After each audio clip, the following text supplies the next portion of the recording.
Good morning to all the students of BSc Part Third.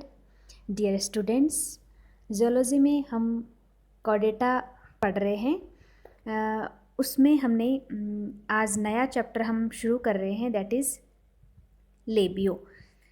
Labio सबसे पहले हम देखते हैं कि लेबियो होता क्या है। लेबियो एक एनिमल है और एनिमल में भी क्या है, ये एक फिश होती है। लेबियो एक मछली होती है जिसे हम सामान्य भाषा में रोहू कहते हैं। सबसे पहले हम इसका क्लासिफिकेशन देखते हैं।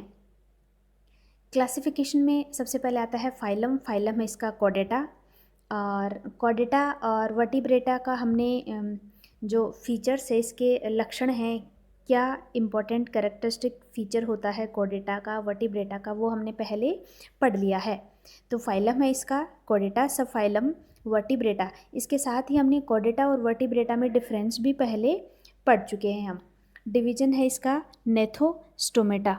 नेथोस्टोमेटा मीन्स जिसमें जॉज प्रेजेंट होते हैं। नेथोस का मतलब होता है जॉज, जिसमें जबड़े उपस्थित होते हैं। सुपर क्लास है इसकी पाइसिस। पाइसिस मीन्स मछलियाँ, सभी मछलियों को सुपर क्लास पाइसिस में इंक्लूड किया गया है। क्लास है ऑस्टिक्थिस। अब हम यहाँ पर ये देख लेते हैं कि जितनी भी पाइसिस होती हैं, फिशेस होती हैं, उनकी दो क्लास होती हैं, that is osteichthyes and chondrichthyes. Osteichthyes and chondrichthyes. अब मैं यहाँ पर आपको एक इम्पॉर्टेंट डिफरेंस बता दूँ दोनों में, क्लास ऑस्टिक्थिस एंड कॉन्ड्रिक्थिस। ऑस्टिक्थिस जो पाइसिस होती हैं, फिशेस होती हैं, उनका एंडोस्केलेटन बोन से बना होता है। उनका अंतःकंकाल हड्डियों से बना होता है। उन सारी फिशेस को ऑस्टिक्थिस क्लास में शामिल किया गया है। दूसरी क्लास होती है कॉन्ड्रिक्थिस। कॉन्ड्रिक्थिस जो फिशेस होती हैं, उनका एंडोस्केलेटन कार्टिलेज से बना होता है। कार्टिलेज से बना होता है। तो ये इम्पॉर्टेंट डिफरेंस होता है ऑस्टिक्थिस और कॉन्ड्रिक्थिस क्लास में। ये आपसे आपके एग्जामिनेशन में भी पूछा जा सकता है, what is the important difference between osteichthyes and chondrichthyes classes. फिर क्लास के बाद में हम पढ़ते हैं सब क्लास। सब क्लास है इसकी एक्टिनोप्टेरिजी। जो ऑस्टिक्थिस क्लास है उसकी दो सब क्लासेस होती हैं, एक्टिनोप्टेरिजी एंड सार्कोप्टेरिजी। अब मैं आपको यहाँ पर दोनों सब क्लासेस का भी इम्पॉर्टेंट डिफरेंस बता दूँ। एक्टिनोप्टेरिजी एंड दूसरी जो सब क्लास है वो होती है सार्कोप्टेरिजी। तो एक्टिनोप्टेरिजी और सार्कोप्टेरिजी, इन दोनों सब क्लासेस को फिन्स के आधार पर अलग अलग या फिर क्लासिफाई किया गया है। फिन्स क्या है, हम जानते हैं कि फिशेस में फिन्स प्रेजेंट होते हैं जो उनको तैरने में मदद करते हैं। तो उन्हीं फिन्स के आधार पर ऑस्टिक्थिस की दो क्लासेस बनाई गई हैं, दैट इज़ एक्टिनोप्टेरिजी एंड सार्कोप्टेरिजी। तो पहले हम देखते हैं कि एक्टिनोप्टेरिजी क्या होती हैं, कौन से फिशेस को एक्टिनोप्टेरिजी सब क्लास में शामिल किया गया है। एक्टिनोप्टेरिजी जो फिशेस होती हैं, उनके फिन्स में बोन्स प्रेजेंट होती हैं। उनको हम कहते हैं ray finned fishes, means rays fins. उनके जो फिन्स होते हैं उनमें बोन्स प्रेजेंट होती हैं, इसलिए उनको कहते हैं रे फिन्ड फिशेस, यानी रे फिशेस उनको कहा जाता है। दूसरी जो क्लास है वो है सार्कोप्टेरिजी। सार्कोप्टेरिजी जो फिशेस हैं उनके फिन्स को लॉब्ड, उन फिशेस को लॉब्ड फिन्स फिशेस कहा जाता है। मीन्स उनके जो फिन्स होते हैं उनमें बोन्स प्रेजेंट नहीं होती, बल्कि वो लॉब्ड फिन फिशेस होती है। मीन्स उनकी जो फिन्स हैं वो फ्लैश मांस के ही बने होते हैं। तो ये इम्पॉर्टेंट डिफरेंस होता है एक्टिनोप्टेरिजी एंड सार्कोप्टेरिजी सब क्लास में। फिर है इसका सुपर ऑर्डर टीलियोस्टाई है, ऑर्डर साइप्रेनिफॉर्मिस है और type means genus and species है लेबियो रोहिटा। और ये इसको सामान्य भाषा में हम इसको रोहू फिश कहते हैं, जो अपने इंडिया में भी पाई जाती है और एक इम्पॉर्टेंट फिश होती है, इसको खाने के काम में भी लिया जाता है। अब हम देखते हैं इसके हैबिट्स एंड हैबिटेट्स, जो इसके एक इम्पॉर्टेंट पॉइंट है इसका कि लेबियो जो रोहू फिश है वो कहाँ कहाँ पाई जाती है, क्या ये नदियों में पाई जाती है, क्या ये समुद्रों में पाई जाती है। तो हम देखते हैं लेबियो फिश, रोहू फिश का हैबिटेट होता है फ्रेश वाटर हैबिटेट, मीन्स ये स्वच्छ जल में पाई जाती है।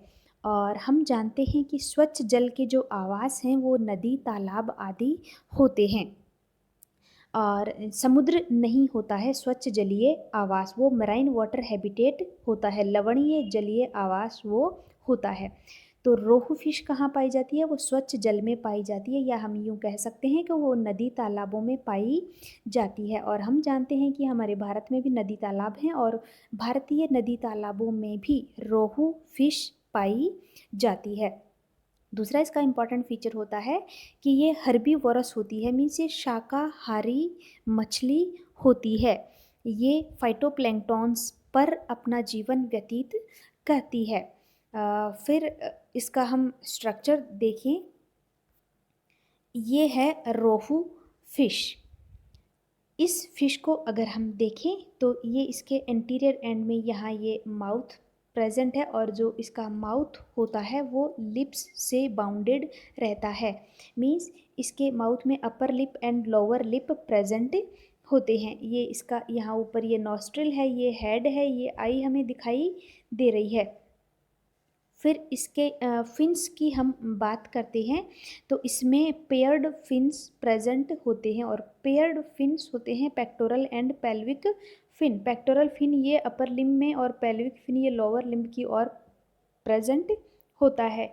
ये इसका एनल फिन होता है, और ये ऊपर की ओर ये इसका डॉर्सल फिन होता है।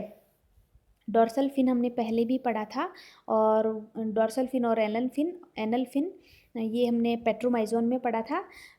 ये है इसका पोस्टीरियर एंड पर ये इसका कॉडल फिन है। कॉडल फिन मीन्स जो कॉडल रीजन पर यानी टेल रीजन पर प्रेजेंट होता है वो इसका कॉडल फिन है। और यहाँ इसकी टेल को अगर हम देखें तो इसकी टेल है होमो सर्कल। अब होमो सर्कल मैं आपको बता दूं कि होमो सर्कल टेल क्या होती है, हालांकि इसका क्लासिफिकेशन भी हम आगे पढ़ेंगे। इसकी टेल्स के भी टाइप्स होते हैं, that is homo circle, hetero circle, तो उन टाइप्स को हम आगे पढ़ेंगे। यहाँ केवल हम इतना देख लें कि होमो सर्कल टेल क्या होती है। तो मैं आपको बताऊँ, ये जो होमो सर्कल टेल है, इस टेल के जो लोब हैं वो इक्वली डिवाइडेड होते हैं, इक्वली दो भागों में डिवाइडेड होते हैं। यहाँ अगर हम देखें तो डायग्राम में हमको ये जो टेल है इसके दो लोब हमें दिखाई दे रहे हैं। ये देखिए यहाँ पर ये इसके दो इक्वल लोब हमें दिखाई दे रहे हैं। तो इस प्रकार की टेल को हम कहते हैं होमो सर्कल टेल। और ये जो टेल होती है वो अधिकतर फिशेस में होमो सर्कल टेल ही प्रेजेंट होती है। तो ये रोहू फिन का ये कैरेक्टरिस्टिक फीचर होता है। दूसरा अगर हम देखें यहाँ ये इसका ये हेड पार्ट हो गया, ये हेड हो गया, ये इसका ट्रंक पार्ट हो गया, और ये इसका टेल पार्ट हो गया। तो इसका जो ट्रंक पार्ट है इस पर हमें ये कुछ रोम्बोइड शेप के कुछ दिखाई दे रहे हैं, इन्हें हम स्केल्स कहते हैं। जैसा कि हम जानते भी हैं फिशेस की बॉडी के ऊपर स्केल्स प्रेजेंट होते हैं, तो ये रोहू की ट्रंक पर भी स्केल्स प्रेजेंट होते हैं। और अगर हमारे सामने अगर रोहू फिश आ जाए तो हम इनको रोहू फिश को इन सारे कैरेक्टरिस्टिक फीचर के आधार पर ही हम रोहू फिश को पहचान सकते हैं। रोहू फिश का जो कलर होता है वो सिल्वर कलर होता है। यहाँ इसके ओपरकुलम भी प्रेजेंट होता है जो गिल्स को ढके हुए रहता है। ये ओपर्कुलम, ये ऑस्ट्रिक्थिस फिशेस की पहचान होती है। यहाँ हम एक और डायग्राम देखें प्रैक्टिकल रूप से। ये अभी पहले वाला जो डायग्राम था हमारा वो था थियोरेटिकल डायग्राम, और ये है हमारा प्रैक्टिकल डायग्राम।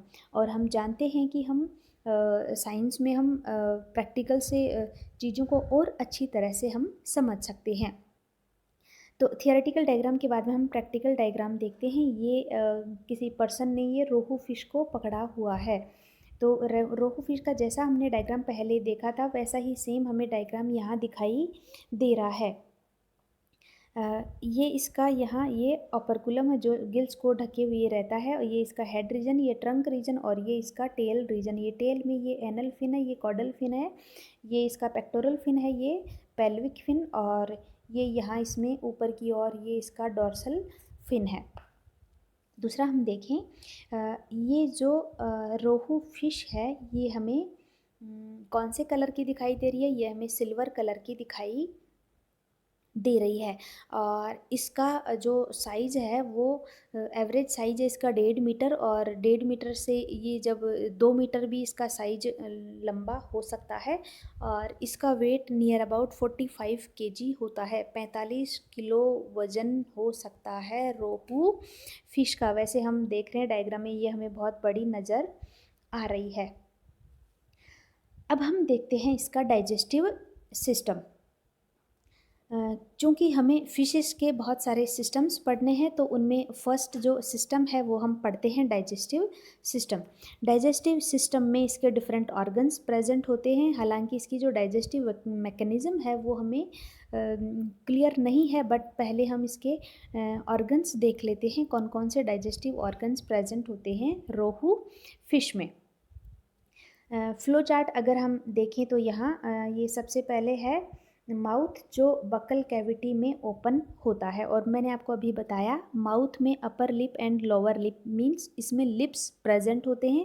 माउथ लिप्स से बाउंड रहता है, और माउथ जो है वो फेरिंग्स में ओपन होता है। Mouth opens into pharynx. अभी डिटेल हम डायग्राम से इसको समझेंगे। एक बार फ्लो चार्ट में आपको बता दूं, माउथ ओपन्स इनटू फेरिंग्स। अब फेरिंग्स के भी दो पार्ट हैं वो भी हम डायग्राम से देखते हैं। फेरिंग्स ओपन्स इनटू इसोफेगस जो छोटी होती है, और स्टमक एब्सेंट। ट्रू स्टमक रोहू फिश में एब्सेंट होता है। स्टमक ओपन्स इनटू इंटेस्टाइन, और इंटेस्टाइन के भी पार्ट हैं वो अभी आगे हम डायग्राम में देखेंगे।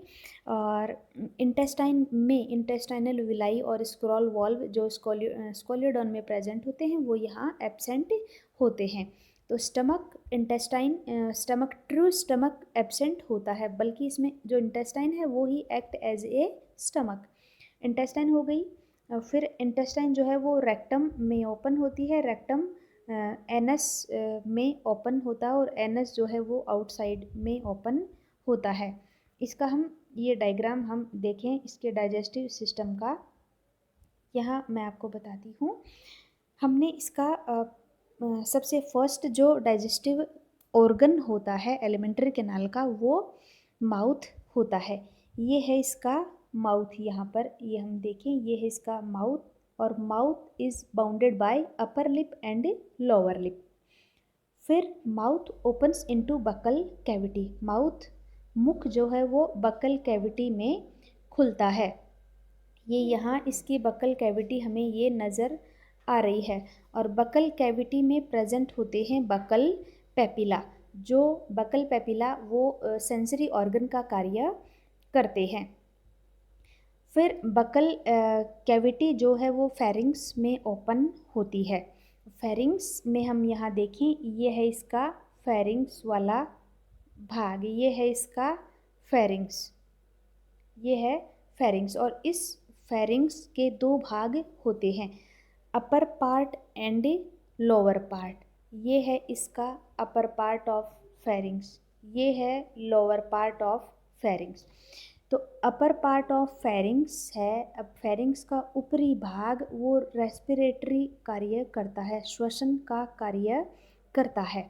और फेरिंग्स का लोअर पार्ट नीचे वाला भाग ये मैस्टिकेटरी कार्य करता है, भोजन को चबाने का कार्य करता है, क्योंकि इसके लोअर पार्ट में यहाँ टीथ प्रेजेंट होते हैं ऐसे।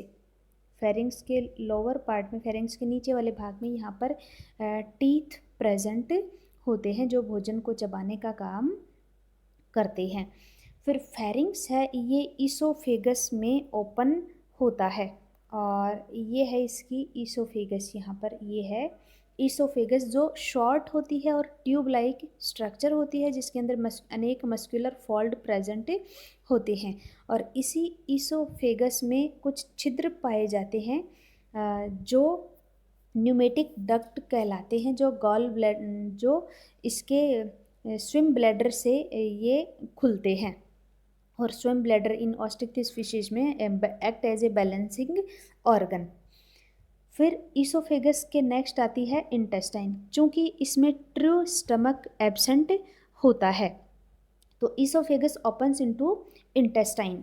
तो इंटेस्टाइन के भी इसमें पार्ट हैं। ये जो एंटीरियर इंटेस्टाइन है, इंटेस्टाइन का एंटीरियर भाग है, ये यहाँ ये है इसकी इंटेस्टाइन। तो इंटेस्टाइन के भी यहाँ पर दो भाग हैं। इसका जो एंटीरियर पार्ट है वो है cardiac part of intestine and it's lower part is pyloric part of intestine. जो इसका ऊपरी भाग है उसे इंटेस्टाइन का कार्डियक पार्ट कहते हैं, जैसा कि स्टमक में होता है, लेकिन इसकी इंटेस्टाइन में है अपर जो पोर्शन है, ऊपरी भाग है, उसे कार्डियक पार्ट कहेंगे और जो इसका लोअर पार्ट है उसे हम पाइलोरिक पार्ट कहते हैं। और ये जो सैक लाइक स्ट्रक्चर हमें इंटेस्टाइन का दिख रहा है इसे हम इंटेस्टाइनल बल्ब कहते हैं। फिर आगे इसका देखिए इंटेस्टाइन का ही ये भाग, ये इंटेस्टाइन यहाँ पर ट्यूब लाइक स्ट्रक्चर हमें बहुत ही कॉइल्ड ये दिखाई दे रही है और ये लगभग 8 मीटर लंबी होती है। इंटेस्टाइन का जो नेक्स्ट पार्ट है वो है रेक्टम, मीन्स इंटेस्टाइन रेक्टम में खुलती है। यहाँ मैं आपको एक बात और बता दूँ, ये आपको यहाँ दिख रहा है जो इंटेस्टाइन का अपर पार्ट है उसमें, यहाँ पर ये इंटेस्टाइन का अपर पार्ट है, इसमें ये पेनक्रियाटिक डक्ट भी यहाँ पर खुलती हैं जो डाइजेशन में हेल्प करती हैं। हाँ, तो इंटेस्टाइन का नेक्स्ट पार्ट है, मीन्स इंटेस्टाइन खुलती है रेक्टम में और ये आपको यहाँ ये रेक्टम दिखाई दे रहा है और रेक्टम जो है वो एनस के द्वारा बाहर ओपन होता है। तो इस तरह से ये लेबियो फिश की एलिमेंट्री कैनाल के डिफरेंट ऑर्गन्स यहाँ पर कंप्लीट होते हैं। ये जो ऑर्गन्स हैं वो इसके डाइजेशन में अपनी अपनी तरह से ये हेल्प करते हैं, हालांकि इसका जो डाइजेस्टिव मैकेनिज्म है वो क्लियर नहीं है।